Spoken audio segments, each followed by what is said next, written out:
हाँ जी। ओम शांति दीदी, मैं आपको वो वाला अनुभव सुनाऊंगी जो आपने इंजेक्शन दिया था। मैंने शुरू के दिनों में तो नहीं लगाया, पास रखिए माइक। मैंने परसों और कल लगाया। कल जब मैंने उसको लिखा 30 बार, मैं शांति के वो खुशी के सागर वाला जो था, तो उसका कुछ खास रिजल्ट नहीं लिखा। जब मैंने परसों लिखा तो फिर उसके बाद रात तक मेरे बच्चे, आपको क्या हो गया, आप इतना हंसे जा रही, इतना खुश कैसे हैं? बहुत अच्छा। खुशी का जो इंजेक्शन दिया था उसको लिखा तो शाम तक इनके बच्चे कहने लगे कि आज इतनी खुशी कैसे आ गई भाई। और कोई? हाँ जी, नए नए फेसेस। ओम शांति। मैं जब पहले दिन आई थी तो मेरे चेहरे पे बहुत चिंताएं दिख रही थी। सब लोग मेरे से बोल रहे थे अभी तो बहुत चमक रहे हैं आप। आज सब लोगों ने मेरे को बोला तुम कितनी खुश क्यों हो, तुम्हारे चेहरे से बिल्कुल जो है खुशी झलक रही है। तो मुझे बहुत अच्छा लगा और आपके साथ जुड़ने से। और बहुत सुंदर, ताली बजाए भाई। आज तो मौसम भी तनाव मुक्त हो गया है, शीतल हो गया है ना। चलिए टाइटल डालें आज का चैप्टर, परमात्मा का अवतरण, अलौकिक जन्म उत्सव। परमात्मा का अवतरण। अब ध्यान से सुनेंगे। आज तक आपने अनेक मनुष्य आत्माओं की जीवन कहानी सुनी होगी। Okay okay. पर आज आपको ऐसे मानव की विचित्र जीवन कहानी सुनाने जा रहे हैं, जिसने अपने संपूर्ण जीवन को ज्योति बिंदु शिव बाबा के प्रति समर्पित, स्टेज का समर्पित कर दिया। या जो सामने आप फोटो देख रहे होंगे,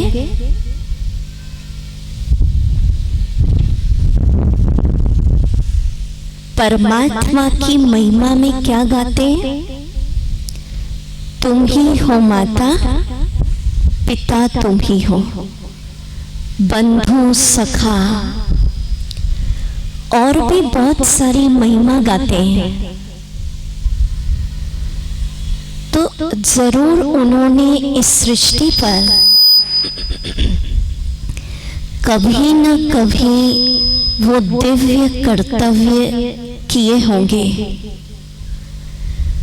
पर एक प्रश्न उठता है कि शिव बाबा का स्वरूप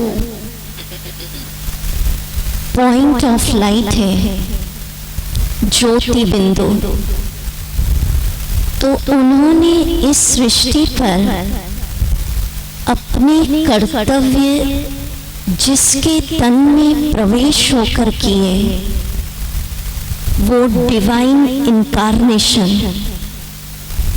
प्रभु अवतरण की विचित्र पर सत्य कहानी सुनने जा रहे हैं। शिव बाबा ने इन्हें अपना क्यों माध्यम बनाया, ये आगे समझेंगे। वीडियो दिखा आप सभी को? नहीं दिख रहा है ना अभी, इधर भी नहीं। तो इनका नाम, इनका जन्म सिंध हैदराबाद में 1876 में एक साधारण परिवार में हुआ। इनका नाम लेखराज था, पर प्यार से लोग इन्हें दादा कहते थे। बचपन से ही इनके स्वभाव में विनम्रता, वाणी में मधुरता और चेहरे पर एक तेज झलकता था। जब ये छोटे थे तभी इनकी माताजी ने शरीर छोड़ दिया था और पिता एक स्कूल में प्रिंसिपल थे।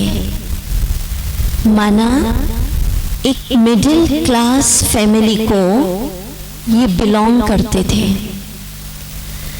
बचपन से दादा के अंदर भक्ति के संस्कार कूट कूट कर भरे थे।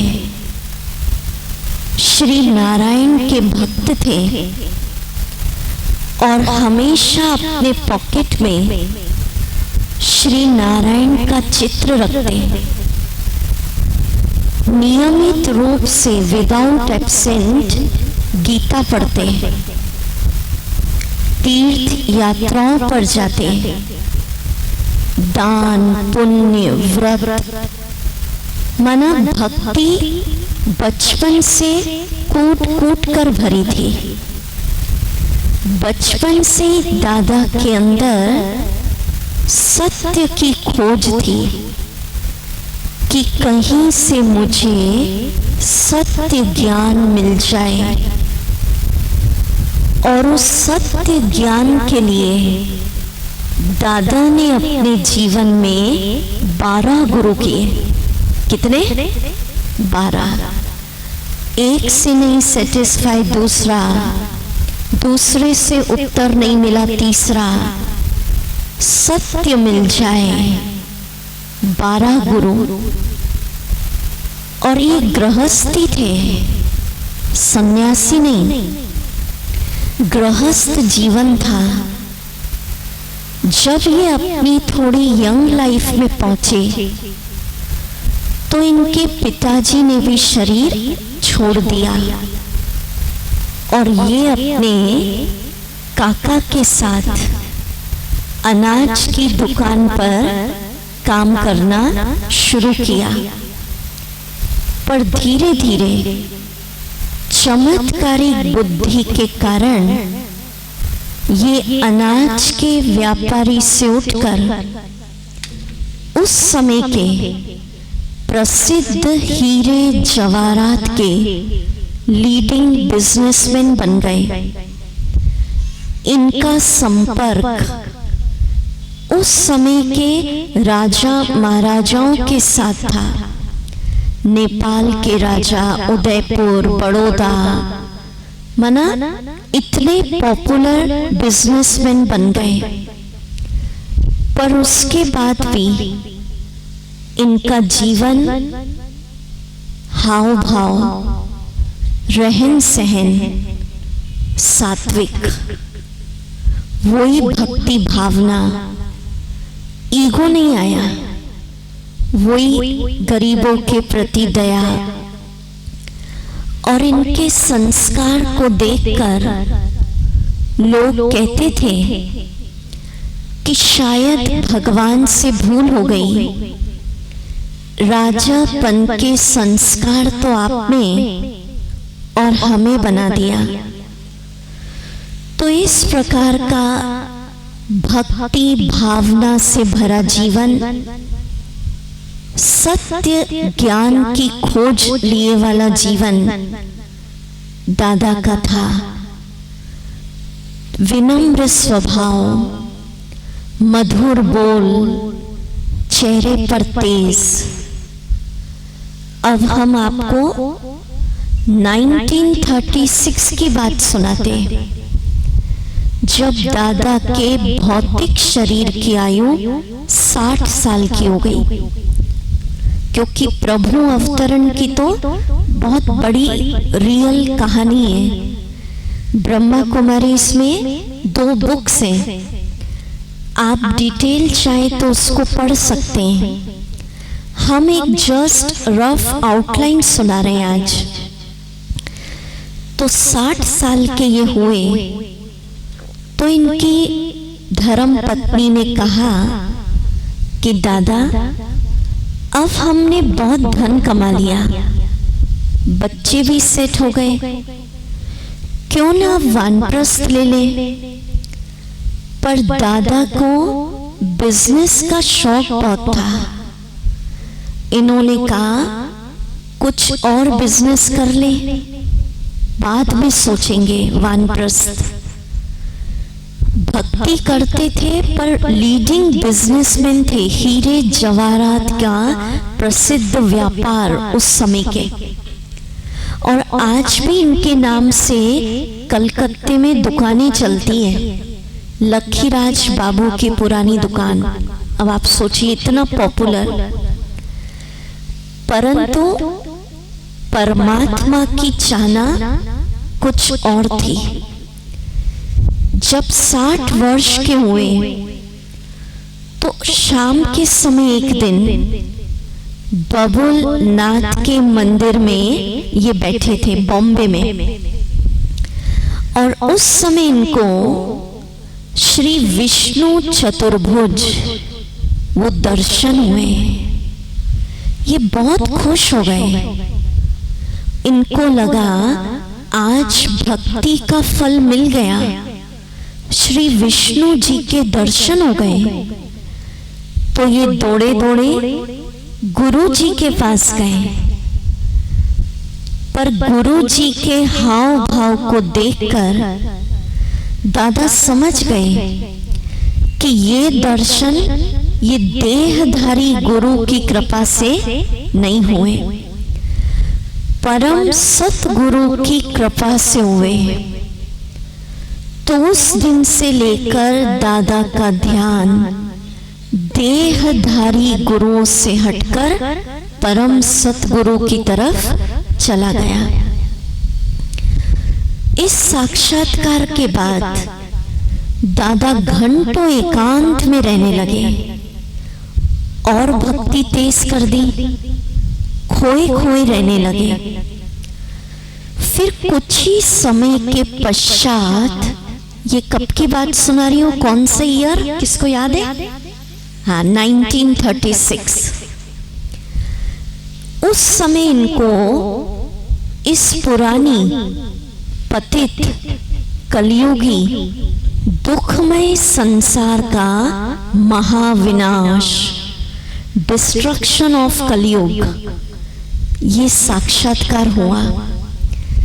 देखिए आज तो कलयुग के अंत की बात करते तो लोग स्वीकार कर लेते, परिस्थितियां ऐसी हैं। पर उस समय इतना महाविनाश ऐसी चर्चाएं नहीं थी। पर उस समय इनको परमात्मा ने डिस्ट्रक्शन ऑफ कलयुग, पुरानी दुखमय पतित दुनिया का महाविनाश, एटम बॉम्ब्स, सिविल वॉर, प्राकृतिक आपदाओं के द्वारा, तो ये बहुत ज्यादा विचलित हो गए। इतना भयंकर महाविनाश ये सहन नहीं कर पाए। इन्होंने कहा बस करो प्रभु, बस करो, इतना भयंकर दृश्य मैं नहीं देख सकता। फिर कुछ ही क्षणों के बाद तीसरा साक्षात्कार हुआ। तीसरे साक्षात्कार में इन्होंने क्या देखा? ऊपर से छोटे छोटे सितारे आते, कोई सितारा देवी बन जाता, कोई सितारा देवता बन जाता। तो बहुत सुंदर देवी देवताओं की दुनिया, जिसको हम सतयुग, स्वर्ग, पैराडाइज, हेवन कहते हैं, वो इन्होंने देखा।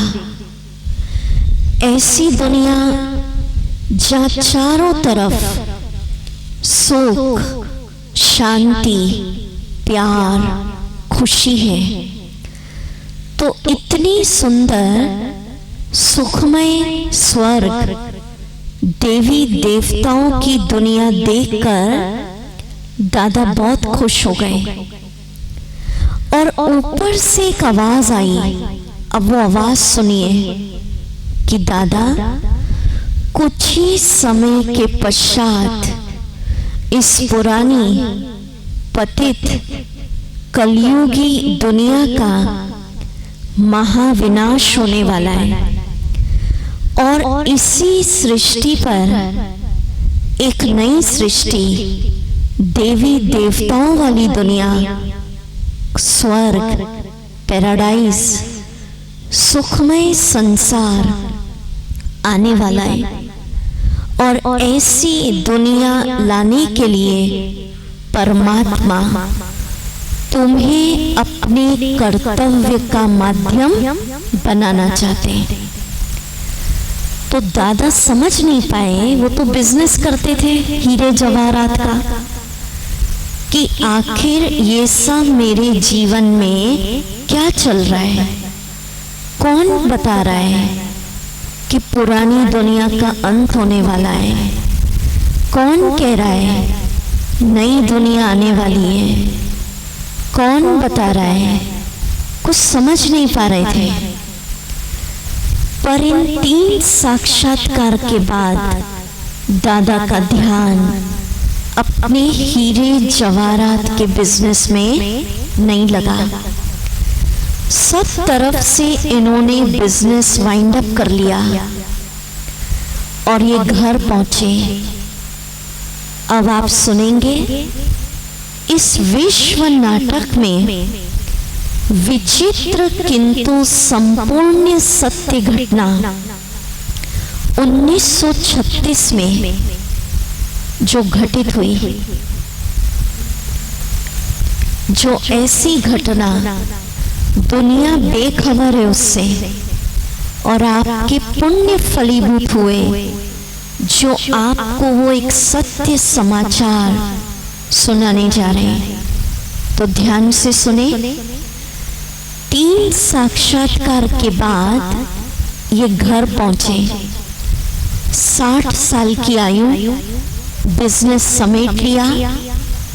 शाम के समय 1936 में गुरु जी का सत्संग रखा था, पर उस दिन दादा का ध्यान गुरु जी के सत्संग में भी नहीं लगा। और शहर के कुछ मुख्य लोग आए थे सत्संग में, तो ये सत्संग छोड़कर बीच में से उठकर अपने कमरे में चले गए। तो इनकी बहू धर्म पत्नी पीछे पीछे गई देखने कि दादा सत्संग के बीच में से क्यों उठ गए। तो इनकी बहू सुनाती है क्या देखा उसने। जिस कमरे में दादा गए थे वो कमरा बहुत तेज सुनहरे लाल प्रकाश से जगमगा रहा था, और उस प्रकाश में केवल शांति और शक्ति थी। दादा का शरीर नहीं दिख रहा था, केवल सुनहरा लाल प्रकाश, और उसमें शांति और शक्ति। दोनों आंख, दोनों नैन इतने तेज लाल बल्ब जैसे जगमगा रहे थे, और इतने में ऊपर से एक आवाज आई, निजानंद स्वरूपम शिवोहम शिवोहम, प्रकाश स्वरूपम शिवोहम शिवोहम, ज्ञान स्वरूपम शिवोहम शिवोहम, आनंद स्वरूपम शिवोहम शिवोहम। आपको वीडियो में दिख रहा है? इधर का तो बंद है। तो इस आवाज के बाद कुछ क्षणों के लिए दादा की आंख बंद हो गई। पूरे कमरे में एक शांति, एक शक्ति का माहौल। तो इनकी बहू ने इनको हिलाया कि दादा ये आपकी आवाज नहीं थी, यह आपके मुख से कौन बोल रहा था? तो दादा समझ नहीं पाए ये किसकी आवाज थी, कौन था। केवल दादा ने इतना जवाब दिया कि वो एक प्रकाश था, वो एक शक्ति थी, वो एक लाइट थी, वो एक माइट थी। पर मीठे भाई बहनों, इतने दिन से आप सुन रहे हैं, अब आप बता सकते वो कौन था, किसकी आवाज थी? वेरी गुड, वो था इस सृष्टि पर विचित्र किंतु संपूर्ण सत्य घटना 1936 में जब परम धाम में रहने वाले ज्योति बिंदु शिव बाबा ने दादा के मनुष्य तन के अंदर प्रवेश किया। इसको इनकारनेशन ऑफ गॉड, अवतरण कहते हैं। परमात्मा का हम लोगों की तरह माँ के गर्भ से जन्म नहीं हुआ, डायरेक्ट वो ज्योति बिंदु दादा के तन में प्रवेश हो गई। पर उस समय दादा समझ नहीं पाए। देखिए मीठे भाई बहनों, कितनी बड़ी खबर आपने सुनी आज कि जिस भगवान को लोग खोज रहे हैं, पुकार रहे हैं, इंतजार कर रहे हैं, प्रभु आओ, किस रूप में आओगे? हम इस मंच के द्वारा ये खुशखबरी सुना रहे हैं कि 1936 में सर्व धर्म की आत्माओं के परम पिता ज्योति बिंदु शिव बाबा का अवतरण दादा के मनुष्य तन के अंदर हुआ। इतनी बड़ी ब्रेकिंग न्यूज सुनी, तालियां तो बजाइए। पर उस समय ये समझ नहीं पाए, केवल इन्होंने क्या कहा, वो एक लाइट थी, एक माइट थी, एक प्रकाश, एक शक्ति। अब नियमित ये क्रम चलने लगा, बिना एब्सेंट रोज वो महाज्योति शिव बाबा परम धाम से दादा के तन में आते और शिव बाबा ने आकर इस सृष्टि पर ज्ञान सुनाना प्रारंभ किया। आपको बताया ना कि इस शिविर में जो भी आपको ज्ञान सुनाया जा रहा है, आत्मा के विषय में, परमात्मा का परिचय, वो डायरेक्ट ज्योति बिंदु शिव बाबा ने जो दादा के मुख से सुनाया, परमात्मा द्वारा सुनाया गया, सुना रहे।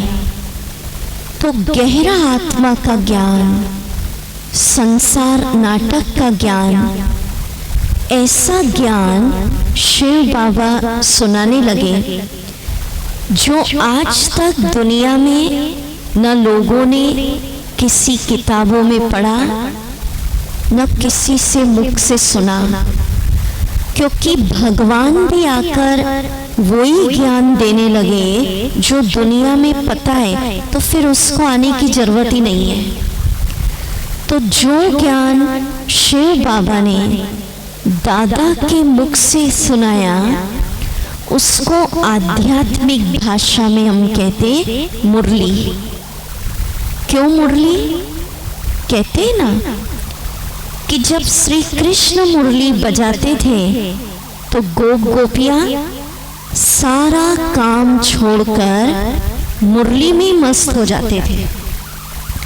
तो जब शिव बाबा दादा के मुख से ज्ञान सुनाते थे तो उस ज्ञान का एक एक शब्द आत्माओं के जन्म जन्म की थकान मिटाने लगा। कई भाई बहन पूछ रहे थे कि दीदी परसों तक तो शिविर है, उसके बाद क्या?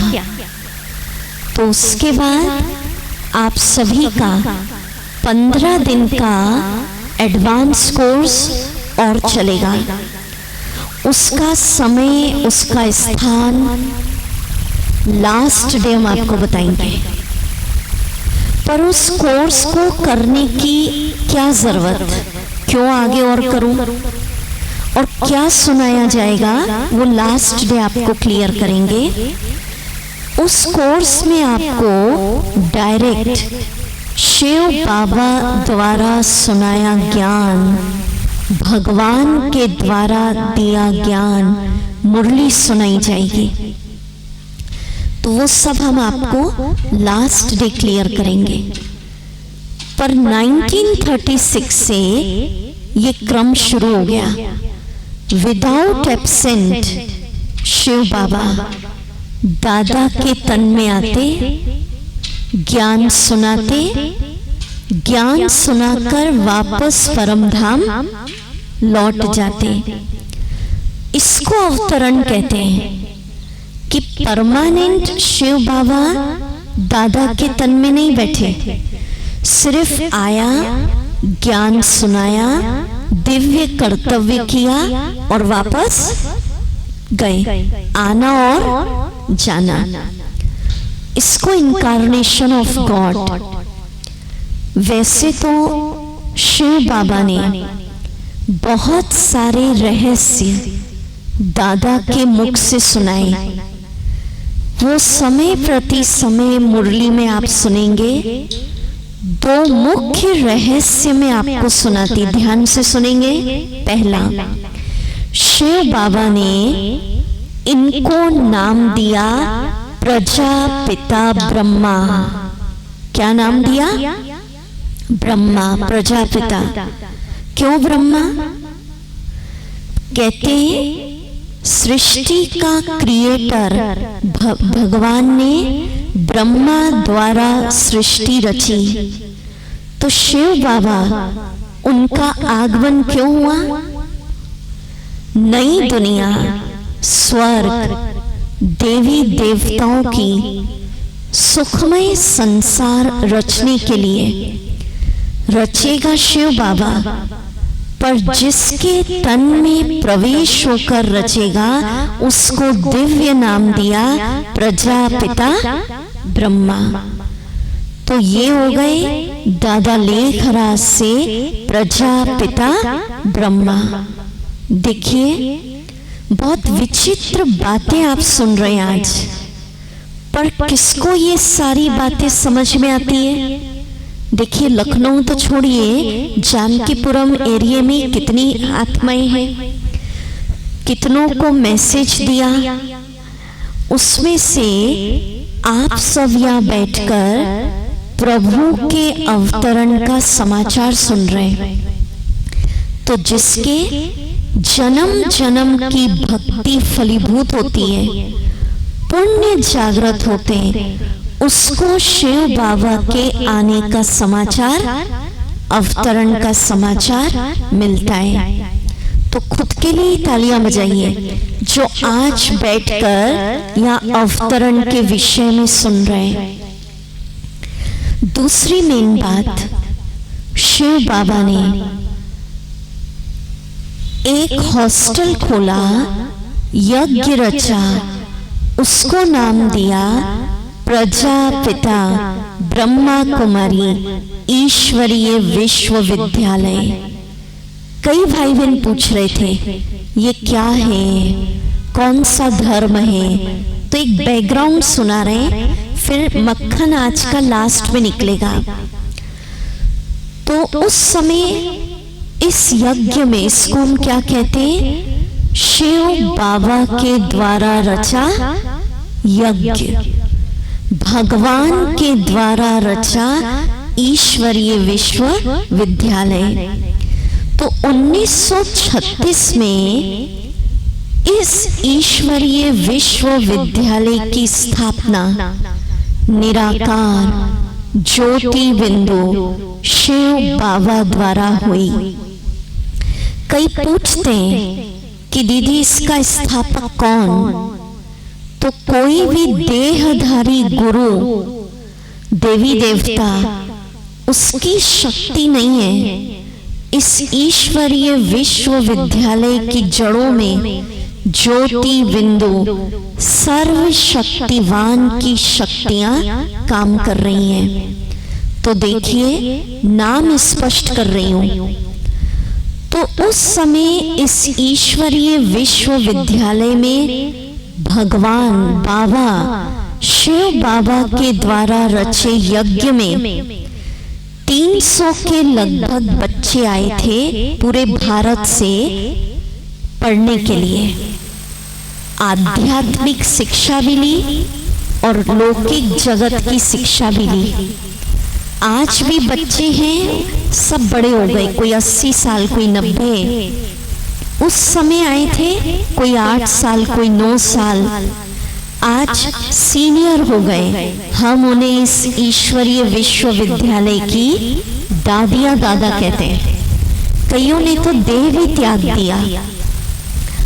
तो इस प्रकार शिव बाबा ने इस ईश्वरीय विश्वविद्यालय की शुरुआत में 14 साल केवल तपस्या साधना कराई। कोई भी ब्रह्मा कुमारी की सेवाओं का कार्य बाहर रूप से नहीं चलता था। मैं नाम स्पष्ट करती, ईश्वरीय विश्वविद्यालय। विश्वविद्यालय माना ये ऐसा विद्यालय है जो विश्व की हर धर्म की आत्माओं के लिए निःशुल्क रूप से खुला है। हर धर्म की आत्मा आती है। आपको बताएं, 137 देशों में, भारत सहित 137 देशों में 8,700 से ज्यादा बड़ी बड़ी ब्रांचेस हैं। तो विश्वविद्यालय, फिर ईश्वरीय, नाम स्पष्ट कर रही हूं। ईश्वरीय माना जिसकी स्थापना डायरेक्ट ईश्वर ने प्रवेश होके की। ब्रह्मा कुमारी, कई सोचते ब्रह्मा कुमारी ये तो कोई बहनों की संस्था होगी, पर नहीं, ब्रह्मा के भी हम सब बच्चे। तो जो भाई लोग होते उनको कहते ब्रह्मा कुमार, बहनों को कहते ब्रह्मा कुमारी। तो दोनों यहाँ आते, भाई लोग भी और बहनें भी। पर शिव बाबा ने मातृ शक्ति को सम्मान देने के लिए इस ईश्वरीय विश्वविद्यालय को संभालने की जवाबदारी, ज्ञान का कलश माताओं बहनों के सिर पे रखा, इसलिए नाम दिया ब्रह्मा कुमारी। तो ये ऐसा विद्यालय पूरे विश्व के अंदर जिसका पूरा कार्य संभालने के निमित्त मातृ शक्ति बहनें संभालती हैं, भाई लोग हेल्प करते हैं। तो ये वर्ल्ड का लार्जेस्ट इंस्टीट्यूशन है जो मातृ शक्ति के द्वारा संचालित होता है। तो उस समय 1936 में, मैं क्लियर कर रही हूँ, प्रजापिता ब्रह्मा कुमारी, प्रजापिता ब्रह्मा कुमारी ईश्वरीय विश्वविद्यालय। कई भाई बहन पूछते हैं, दीदी ये अलग से कोई सा धर्म है क्या? तो अलग धर्म नहीं है। धर्म जो आप फॉलो कर रहे हैं, आपकी पद्धति, भक्ति, पूजा, वो अलग है। ये आध्यात्म है। धर्म सबके अपने अपने, यहाँ पर मानव का धर्म सिखाया जाता है। और मानव का धर्म क्या है? आपस में प्यार से रहना, एक दूसरे की भावना को सम्मान करना और सबको अच्छे काम में सहयोग करना। क्लियर हो रहा है ना? ब्रह्मा कुमारी क्या है, कौन सा धर्म है, स्थापक कौन? कई क्वेश्चन होते हैं। कई पूछते दीदी मेंबर बनना है, क्या करूं? तो मीठे भाई बहनों, यहाँ किसी भी प्रकार का कोई भी मेंबर नहीं बनाया जाता। मेंबरशिप फीस की बात नहीं है, क्योंकि ये कोई संस्था नहीं है, कोई आश्रम नहीं है। आपके शिव बाबा के द्वारा रचा बाबा का परिवार है। हम इसको कहते ईश्वर का परिवार, भगवान का परिवार, आपका परिवार। तो ये फैमिली है। आप यहाँ विदाउट फीस नियमित आ सकते हैं और जो ज्ञान, जो मेडिटेशन खुद शिव बाबा आकर सिखा रहे हैं, वो सीख सकते निशुल्क।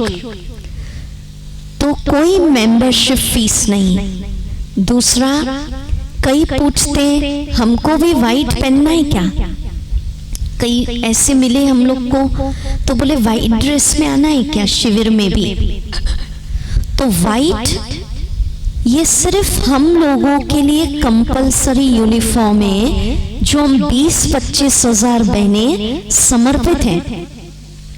बाकी लाखों के अंदाज में गृहस्थ यहाँ आते हैं, गृहस्थ जीवन में हैं। आप लोगों के लिए कलरफुल, आप अपनी चॉइस से व्हाइट पहन के आ रहे हैं, वो आपकी इच्छा, ठीक है। पर एक भी दिन आपको कहा कि व्हाइट में आ जाना, आज नहीं कहा ना।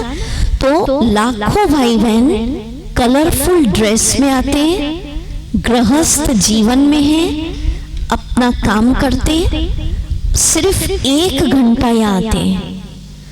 सारी बातें आपको क्लियर कर रही हूं।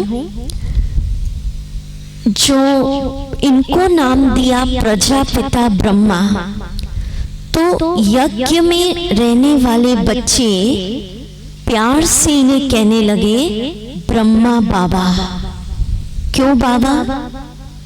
दादियां सुनाती हैं, जिस घड़ी से शिव बाबा ने दादा के तन में प्रवेश किया, इन्होंने यज्ञ में रहने वाले बच्चों को अलौकिक माता पिता से भी बढ़कर दिव्य पालना दी। तो देखिए, सबके 3 माता पिता, एक लौकिक पिता जिसने शरीर को जन्म दिया, वो सबके अलग अलग।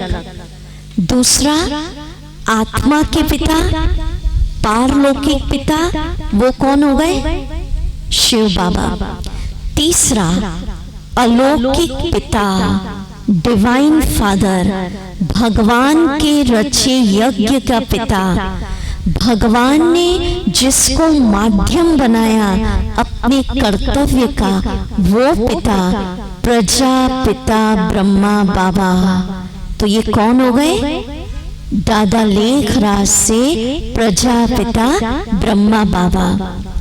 और इन्होंने खुद अपना तन, मन और सारा धन तो बहुत था, हीरे जवाहरात का बिजनेस करते थे, शिव बाबा के यज्ञ में ब्रह्मा कुमारी ईश्वरीय विश्वविद्यालय में समर्पित कर दिया। संपूर्ण समर्पण था। उस समय स्टार्टिंग में क्या चलता था हम आपको बताते। सभी बच्चे सुबह 3:30 बजे ब्रह्म मुहूर्त में उठते, शिव बाबा को याद करते, तपस्या, फिर नियमित शिव बाबा ब्रह्मा बाबा के तन में आते, ज्ञान सुनाते, मुरली। इस प्रकार ये क्रम चलता रहा। अब हम आपको 1950 की बात सुनाते, जब 14 साल की तपस्या पूरी हुई। 1936 में शिव बाबा ने प्रवेश किया और 1950 में इस ईश्वरीय विश्वविद्यालय का अंतरराष्ट्रीय मुख्यालय सिंध हैदराबाद से माउंट आबू राजस्थान में शिफ्ट हुआ। तब से लेकर आज तक इस ईश्वरीय विश्वविद्यालय का इंटरनेशनल हेडक्वार्टर माउंट आबू में है। जब माउंट आबू शिफ्ट हुए तो शिव बाबा ने एक इम्पोर्टेंट मैसेज दिया। अब वो मैसेज सुने। 14 साल की तपस्या पूरी हुई। शिव बाबा ने कहा कि अब आप इस ईश्वरीय विश्वविद्यालय की सेवाएं प्रारंभ करो, क्योंकि सभी बच्चे आध्यात्मिक शक्ति से भरपूर हो गए थे 14 साल तपस्या करके, और भौतिक शरीर की आयु भी बढ़ गई थी। तो इस ईश्वरीय विश्वविद्यालय की सेवा केंद्रों की स्थापना 1950 में हुई। दिल्ली, बॉम्बे, आपके लखनऊ, मेरठ, कानपुर, सब तरफ ब्रांचेस खुलने लगी। पर सभी सेवाओं का एक ही लक्ष्य था। क्या लक्ष्य? कि खुद भगवान आकर जो ज्ञान दे रहे हैं, खुद भगवान आकर मेडिटेशन सिखा रहे हैं, वो ज्ञान, वो मेडिटेशन भारत की हर आत्मा तक पहुंचा देना। और नॉट ओनली भारत, विश्व की हर आत्मा तक वो पहुंचा देना, ताकि एक भी आत्मा ये शिव बाबा को न कह सके, हे परमपिता, आप इस सृष्टि पर आए, साधारण तन में आए, ज्ञान दिया, मेडिटेशन सिखाया, मात पिता वन पालना दी। हम भी आपके बच्चे थे, हमें तो आपके आने की खबर ही नहीं मिली, नहीं तो हम भी आते, मेडिटेशन सीखते, ज्ञान सुनते। तो निस्वार्थ भाव से, ध्यान से सुने, ब्रह्मा कुमारीज की सेवाओं का लक्ष्य ये है कि गांव-गांव, बड़े शहर, छोटे शहर, देश विदेश में, गली गली, हर आत्मा को अभी, क्योंकि देखिए वर्तमान समय जो दुनिया की हालत है, गुरुओं के द्वारा दिया ज्ञान, महान आत्माओं के द्वारा दिया ज्ञान सुख शांति नहीं दे पा रहा है। तो खुद ईश्वर आकर कहते ना, आप सबने सुना होगा कि भगवान इतने साधारण वेश में आते हैं कि उस समय कोटों में कोई, मना करोड़ों आत्माएं सृष्टि पर उपस्थित हैं, पर कोटों में कोई, कोई में भी कोई उसके ज्ञान को या उसके अवतरण को समझ पाता है। तो यही लक्ष्य है, जो ज्ञान, जिस ज्ञान के द्वारा सब आत्माओं को सच्ची शांति, सुख मिलता है, परमात्मा मिलन हो सकता है, वो ज्ञान हर आत्मा तक पहुंचा देना। इसलिए कई पूछते हैं, अभी मुझे कोई कह रहा था कि इस टाइप के मोटिवेशनल कोर्सेज की तो बहुत फीस होती है, आप लोग फीस क्यों नहीं रखते? दीदी को भी बहुत कह रहे थे। तो उसका यही रीजन है, आप सब शिव बाबा के बच्चे हैं और बाबा के ज्ञान पर, शांति पर, खुशी, आनंद, शक्ति, ये आपका ईश्वरीय खजाना है। बाबा का खजाना, आपका खजाना, और बाबा अपने बच्चों से फीस नहीं लेता, ठीक है ना? तो हम लोग जो दे रहे हैं वो बाबा का दिया हुआ दे रहे हैं। इसलिए किसी भी प्रकार की कोई भी यहाँ पर कोर्सेस की फीस नहीं ली जाती है। ये सेवा कि जो बाबा आ चुके हैं, मेडिटेशन सिखा रहे, ज्ञान सुना रहे, वो सब तक निःशुल्क पहुंचा देना। अब शिव बाबा की प्रवेशता के बाद ब्रह्मा बाबा के जीवन में 2-3 मुख्य विशेषता क्या आई, ये हम आपको सुनाते। वैसे तो कई विशेषता बाबा के जीवन में आई। सबसे पहली विशेषता सुनाती हूँ, संपूर्ण समर्पण। जिस घड़ी से शिव बाबा ने ब्रह्मा बाबा के तन में प्रवेश किया, तो ब्रह्मा बाबा ने अपना तन, मन, धन सब कुछ शिव बाबा के यज्ञ में समर्पित कर दिया। ये हमारे कोई गुरु नहीं है, इनको हम याद नहीं करते। ये तो शिव बाबा के कर्तव्य का माध्यम है। ये खुद शिव बाबा को याद करते थे। जिस घड़ी से शिव बाबा ने ब्रह्मा बाबा के तन में प्रवेश किया, तो ब्रह्मा बाबा ने अपने जीवन में सुबह ब्रह्म मुहूर्त में 2-2 बजे उठकर, 2:30 बजे उठकर तपस्या प्रारंभ करी। सुबह उठ जाते थे ब्रह्म मुहूर्त 2 बजे, 2:30 बजे, क्योंकि जिस घड़ी से शिव बाबा ने इनके तन में प्रवेश किया, तो बाबा ने इन्हें लक्ष्य दिया, तुम्हें तपस्या करके नेक्स्ट टू गॉड बनना है। शिव बाबा नहीं बन जाना, वो तो गॉड है। क्यों नेक्स्ट टू गॉड? ध्यान से सुने, सुन रहे ना? क्योंकि जिस तन में प्रवेश होकर शिव बाबा नई सृष्टि की स्थापना करेगा, जिसे अपने कर्तव्य का माध्यम बनाया, उस आत्मा को भी इतना पावरफुल बनना पड़ेगा ना, तब तो वो गॉड का मीडियम बनेंगे। तो इस लक्ष्य के लिए ब्रह्मा बाबा ने 2-2 बजे उठकर तपस्या की। तीसरी विशेषता, संपूर्ण निश्चय बुद्धि।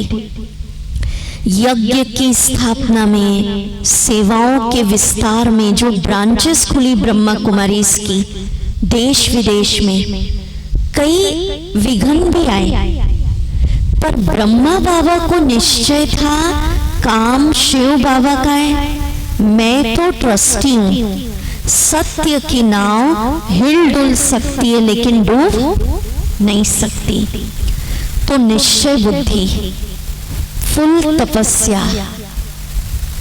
तो इस प्रकार से अब मैं आपको, अच्छा फव्वारे आई गए आज, क्या बात है। आज आप सबका ईश्वरीय जन्म उत्सव है ना, प्रकृति बहुत खुश हो रही है, इसलिए थोड़े थोड़े फव्वारे। अंदर आ जाइए, जो बाहर बैठे ना अंदर आ जाइए, अंदर बहुत चेयर्स खाली, अंदर आ जाइए। हाँ अंदर आ जाइए। रिमझिम में अभी तो थोड़ी सी है। देखो आप गर्मी के मौसम में प्रकृति शीतल हो गई ना, यहाँ भी तो ज्ञान सुन रही ना, ये भी तो भगवान का इतना सोच रहे ना आप क्या हो। देखो कितना गर्मी थी। हाँ जी, अब जो इम्पोर्टेंट बात सुना रही हूँ, 33 साल की कठिन तपस्या के बाद 18 जनवरी 1969 के दिन, जब ब्रह्मा बाबा के भौतिक शरीर की आयु 93 इयर्स हो गई, तब बाबा ने इस देह का त्याग कर संपूर्ण स्थिति को प्राप्त किया। तो 1936 से लेकर 1969 कितना हो गया? 33 इयर्स। कल्पना करिए, 33 साल, एक दिन भी छुट्टी नहीं। नियमित शिव बाबा ब्रह्मा बाबा के तन में आए, ज्ञान सुनाया, मेडिटेशन सिखाया, मात पिता बन पालना दी। 33 साल शिव बाबा ने अपने कर्तव्य किए ब्रह्मा बाबा द्वारा। अब 18 जनवरी 1969 जब ब्रह्मा बाबा ने देह त्याग किया तो ब्रांचेस बहुत खुल गई थी ब्रह्मा कुमारीज की। बच्चे बहुत बढ़ गए थे बाबा के ज्ञान सुनने वाले। सबके अंदर एक ही प्रश्न उठा कि शिव बाबा अब अपने कर्तव्य का माध्यम किसे बनाएंगे, क्योंकि शिव बाबा का आगमन क्यों हुआ, कौन बता सकते हैं, किसको समझ आया? जो नए बैठे हैं ब्रह्मा, हाँ जी आप रुको, आपने तो सुना है, जो नए बैठे हैं ब्रह्मा कुमारी से जुड़े फेसेस नहीं, हाँ जी क्यों हुआ बोलेंगे? सुनाइए आप लोग फ्रंट लाइन, क्यों हुआ, इससे क्या समझा, क्यों हुआ, कुछ समझ में आई बात? हाँ जी, पुरानी दुनिया का विनाश, कलयुगी सृष्टि का विनाश और नई सतयुगी संसार, सुखमय संसार की स्थापना। तो शिव बाबा ने कहा जब तक नई सतयुगी सृष्टि, वो देवी देवताओं वाली दुनिया या नहीं आ जाती, तो शिव बाबा का सृष्टि की स्थापना का कार्य चलता रहेगा, ये गारंटी है। पर माध्यम किसको बनाए, क्योंकि शरीर की तो एक भौतिक सीमा होती है ना। बाबा 93 इयर्स में ब्रह्मा बाबा ने शरीर छोड़ा, उसके बाद शिव बाबा ने जिसे माध्यम बनाया अपने कर्तव्य का, वो आदरणीय गुलजार दादी जी। तो 1969 जब ब्रह्मा बाबा के शरीर का अंतिम संस्कार हुआ, उसके बाद 2017 तक जिसके तन में शिव बाबा का अवतरण हुआ, वो आदरणीय गुलजार दादी जी। तो इस प्रकार जो बात आप सुन रहे हैं, कईयों को डाइजेस्ट भी नहीं होती, क्या सुन रहे हैं आज, पर मीठे भाई बहनों, ये विचित्र परंतु संपूर्ण सत्य वृत्तांत जो इस संसार नाटक में घटित हुआ, वो आपको सुनाया। अब आज के लेसन का मुख्य मक्खन सुनाने जा रही हूँ। तो ये समझ में आया, वर्तमान समय इस ईश्वरीय विश्वविद्यालय की मुख्य प्रशासिका हैं आदरणीय दादी रतन मोहिनी जी। सब हमारे यहाँ निमित्त ट्रस्टी भाव से संभालते, बाकी हेड है शिव बाबा। 137 देशों में ब्रांचेस, 8700 से ज्यादा बड़े बड़े सेवा केंद्र, बाकी गली गली मोहल्ले मोहल्ले में तो बहुत है। तो जरा दिमाग, कहते ना तीसरा नेत्र खोल के इसको समझना है कि क्यों आप सब यहाँ बैठकर आज शिव बाबा के अवतरण का समाचार सुन रहे हैं। पूर्व जन्मों में आप सब ने ऐसी भक्ति की है, साधनाएं की है, व्रत किए, आपके अंदर एक प्यास थी कि भगवान आप जब इस धरती पर आओ तो हमें अपना बना लेना, हमें खबर दे देना। तो इसलिए आज भले गुप्त वेश में, ये तो आपको सुनाया कि भगवान आते हैं साधारण वेश में, कि भले आज दुनिया में करोड़ों आत्माएं हैं, वर्ल्ड पॉपुलेशन 720 करोड़ से भी ऊपर, पर करोड़ों में कोई में से भी कोई आपको शिव बाबा के आने की खबर मिली, तो खुद के भाग्य के लिए जोरदार तालियां बजाएं। तो आने की खबर मिली, माना आज से आप शिव बाबा के और समीप के बच्चे बन गए।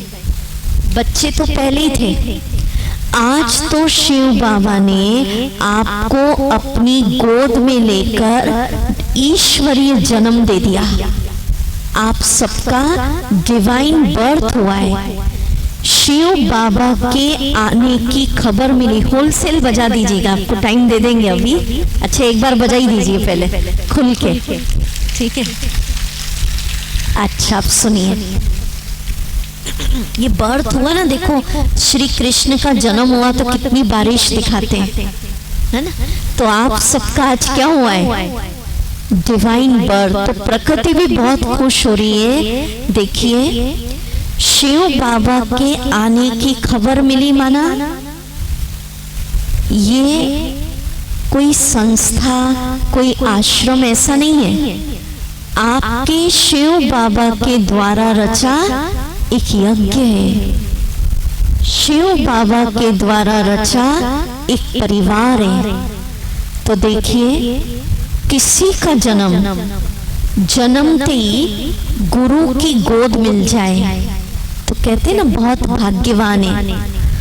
तो लौकिक रीति तो आप सबकी डेट ऑफ बर्थ अलग अलग है। आज आप सबका आत्मा का डिवाइन बर्थ, ईश्वरीय जन्म, अलौकिक जन्म, गुरु की गोद नहीं, डायरेक्ट शिव बाबा की गोद में हुआ है। और किसके परिवार में? किसी का जन्म राज परिवार में होता है तो कहते राज घराने में जन्म हुआ। तो आप सबका राज परिवार में नहीं, उससे भी ऊंचा कुल, ईश्वरीय परिवार, प्रभु के कुल में, प्रभु की गोद में आपका जन्म हुआ। तो इतने ऊंचे जन्म पर अब खुशी में तालियां बजाएं। अब मान लीजिए कोई बच्चा बहुत भिखारी है, कुछ है ही नहीं उसके पास, खाने को भी नहीं, पहनने को भी नहीं, और अगर कोई नगर सेठ गोद ले ले, इंडस्ट्रियलिस्ट साहूकार गोद ले ले, तो कितना समय लगता है बच्चे के दिन बदलने में? बताइए माताएं, बताओ, गोद लेते हैं कितना समय बदलता है? हाँ, सेकंड। माना उसी वक्त से उसका समय क्या होता है? बदल गया। तो सुनिए अब ध्यान से, हम सब आत्माएं दुख, तनाव, भिखारी थे, माना चिंता, डिप्रेशन, डर, अंधकार में जीवन जी रहे थे। एक बूंद के प्यासे थे, कहते थे एक बूंद शांति दे दो। इसी घड़ी आपकी आत्मा को शिव बाबा ने गोद ले लिया। तो शिव बाबा के इसी क्षण से एक बूंद के प्यासे नहीं, आप डिप्रेशन में अब नहीं हैं। आप तो सेठ शिव बाबा, उसके खुशी, आनंद, शांति, शक्ति, सारे खजानों के अब क्या बन गए? मालिक। ठीक है, तो चलिए मेरे साथ बोलिए इंजेक्शन। सब हाथ ऊपर करके बोले, खुल के बोलेंगे। हाँ, मैं भगवान का हूँ, भाग्यवान हूँ, मुझ जैसा भाग्यवान इस सृष्टि पर कोई और नहीं। वाह, मेरा मिलन भगवान से हो गया। बोलिए दोनों हाथ ऊपर करके, आज से मैं खुशियों के खजानों का मालिक हूँ। आज से मैं अकेला नहीं हूँ, हजार भुजाओं वाला भगवान मेरा साथी है। आज से सफलता मेरा जन्म सिद्ध अधिकार है। आज से मैं शिव बाबा की छत्र छाया में हूँ। मैं भगवान का हूँ, भाग्यवान हूँ। मुझ जैसा भाग्यवान इस सृष्टि पर कोई और नहीं। वाह, मेरा दिव्य जन्म भगवान की गोद में, भगवान के घर में हुआ। बहुत अच्छा।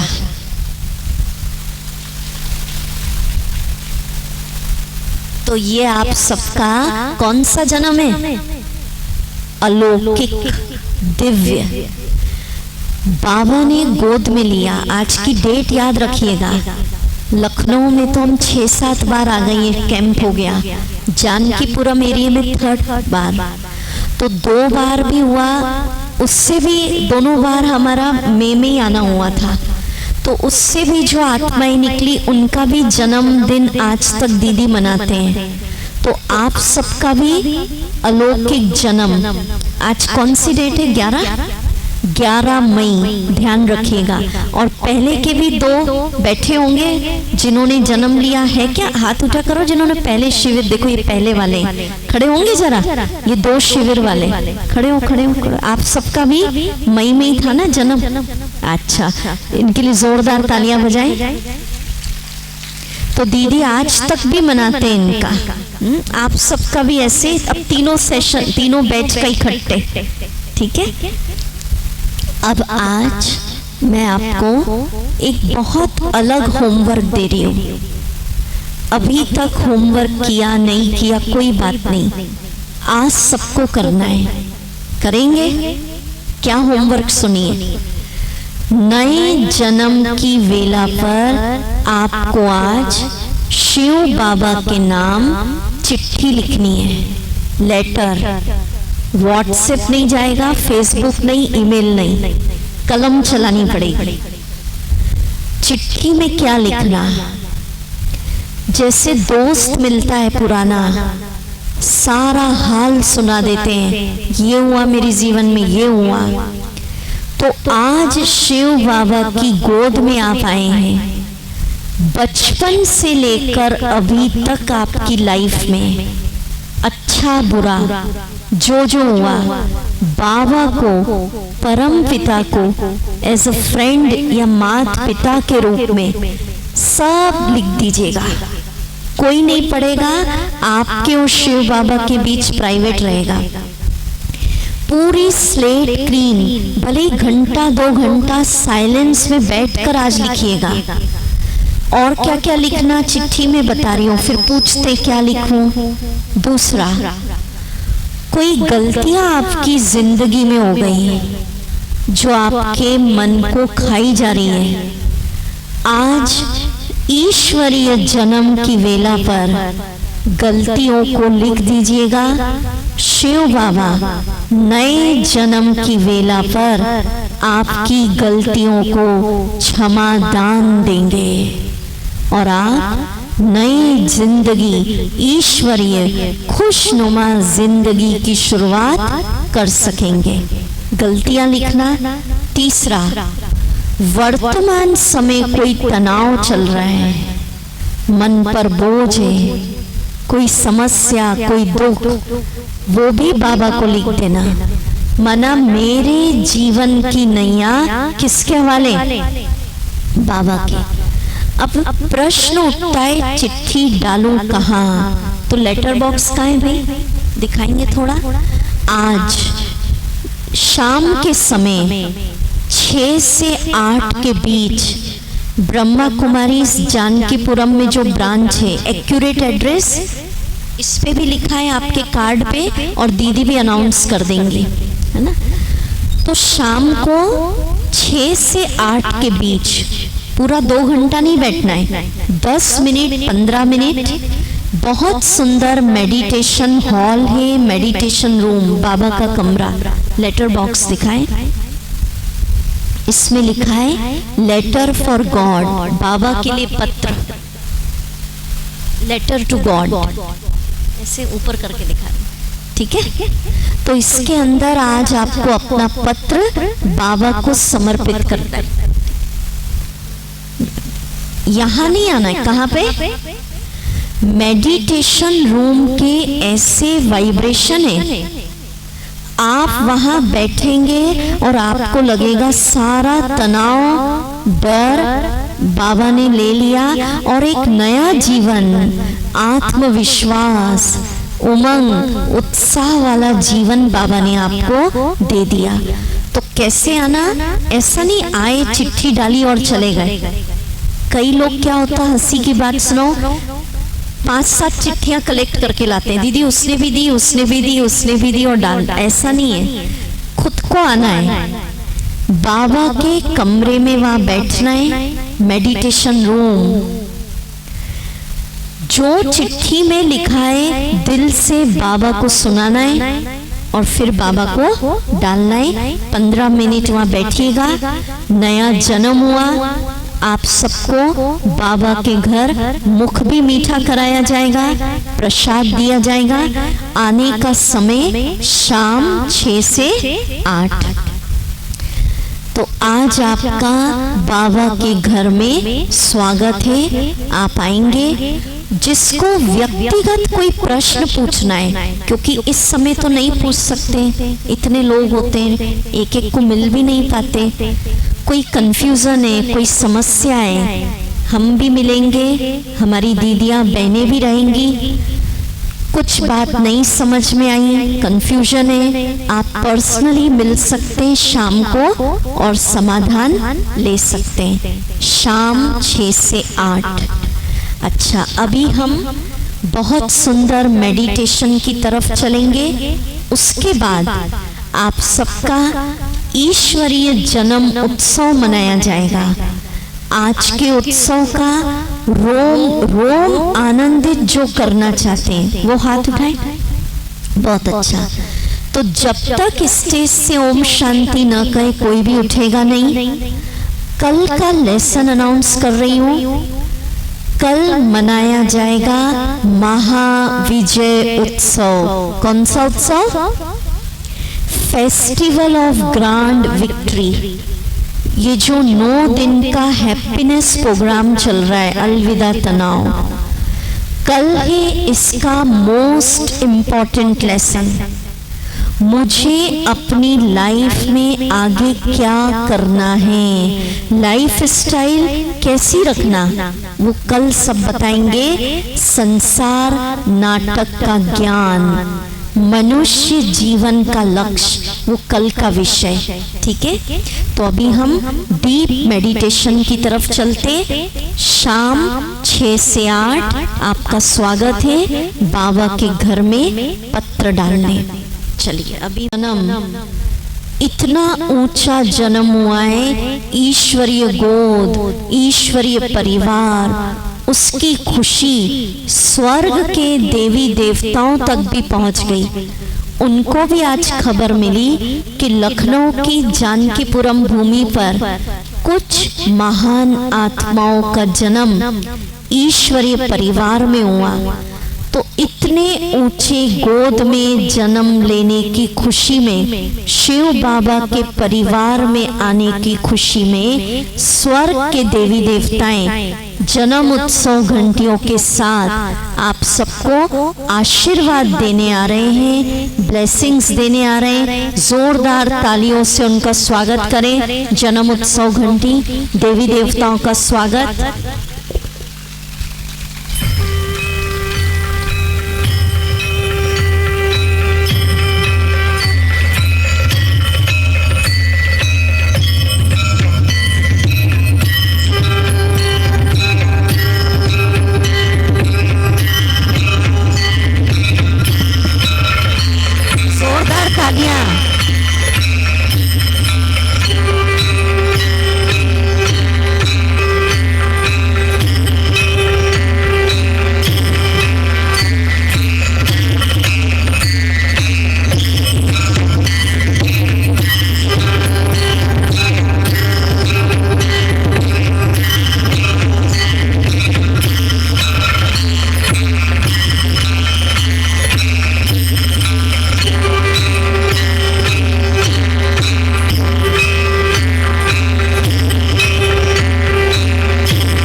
से निवेदन, वो आपका के ऊपर गुलाब के पुष्पों की वर्षा करेंगे।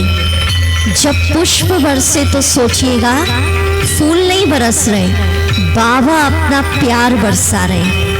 और अभी तालियां नहीं बजाइएगा, मेडिटेशन में ही बैठिएगा आंख खोल के।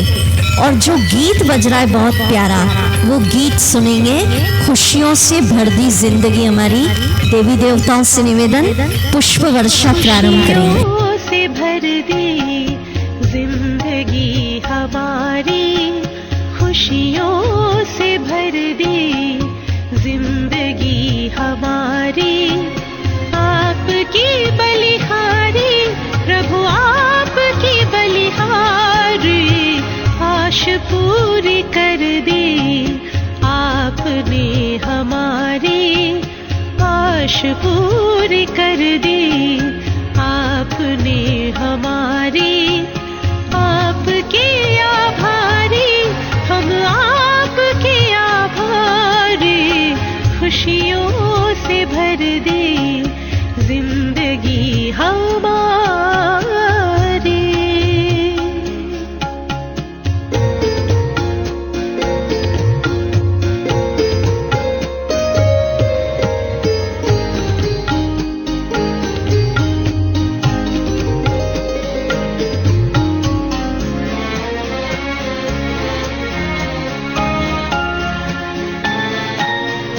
अपनी पहचान मिली, आत्मा का ज्ञान मिला।